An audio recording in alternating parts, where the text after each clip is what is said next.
YCP MLC Zakia Khanam త్వరలో వైఎస్ఆర్సీపీని వీడబోతున్నట్లుగా వస్తున్నటువంటి ఊహాగానాలకి తెరపడింది ఈ రోజు.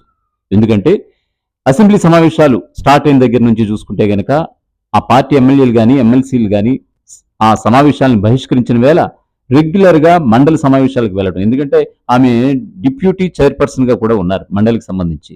ఆమె వెళ్ళడం, వెళ్తుండడం ఇది ఒకంత పార్టీ వర్గాల్లో వైఎస్ఆర్సీపీ వర్గాల్లో చర్చలకు దారితీయగా, మరొక వైపు ఈ రోజు లోకేష్ ని మండల వేదికగా ఆమె కలవడం, నేను మీ పార్టీలోకి వచ్చేస్తానని ఆమె విన్నవించుకున్నారని ఒక వార్తలు రావడం, దానికి లోకేష్ కూడా మీరు రండి మేడం అని సాదరంగా ఆహ్వానించడం కూడా జరిగిపోయాయట. సో ఓవరాల్ గా చెప్పాలంటే కష్టాల్లో ఉన్నటువంటి జగన్మోహన్ రెడ్డికి ఈ పార్టీ నుంచి వెళ్తున్నటువంటి వలసలు నిజంగా ఒకంత దెబ్బ మీద దెబ్బ అని చెప్పక తప్పదు. చూద్దాం, ఆయన కూడా ఉంటే ఉండండి పోతే పోండి అని డైరెక్ట్ గానే ఆయన నేరుగా చెప్పేస్తున్నటువంటి పరిస్థితి. సో